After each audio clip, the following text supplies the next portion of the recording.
इसी दौड़ के बारे में मैं आपसे ये पूछना चाहता हूँ कि जब 800 मीटर में आप दौड़ रहे थे फाइनल में, तो 500 मीटर तक तो आप एक नंबर पे चल रहे थे, 600 पे आप थोड़े से पीछे हुए, 700 पे और पीछे हुए, और 800 पे आप 7वें नंबर पे चले गए। तो ये 300 मीटर की जो रेस थी, जो बड़ी इंपॉर्टेंट रेस थी, इसमें जो आप पिछड़े, उसके क्या कारण रहे? या आपके कोच ने उस टाइप की ट्रेनिंग नहीं, या आपका एक्सपोजर उस टाइप का नहीं हो पाया?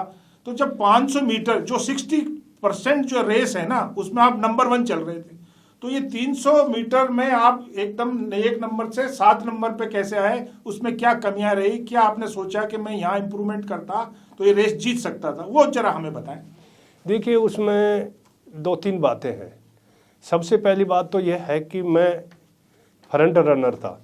इंडिया में भी मैं आगे लग के भागता था, एशिया में भी मैं आगे लग के भागता था। तो मेरा नेचुरली वहाँ 2 फैक्ट हो गए। एक तो यह है कि हमारे जितने भी कंपटीशन हुए थे, तो एक करव से 100 मीटर से ही हम अपनी लाइन में आ जाते थे। उस ओलंपिक में 300 मीटर अपनी लाइन में जाना था, कुछ तो जजमेंट नहीं हो पाया, और फिर हम वहाँ गए तो मैं सबसे आगे आ गया।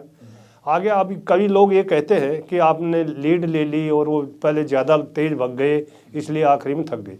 मेरा मानना यह है कि मेरी पेस मेरे गुरुजी के मुताबिक सही जा रही थी, और मैं लेफ्ट भी सही लेके गया था। मगर मैं ये मानता हूँ कि जो 3 दिन का जो फटीग थी मेरे ऊपर, और वो थकान थी, उसकी वजह से मैं थकता ही चला गया, और ये हो गया।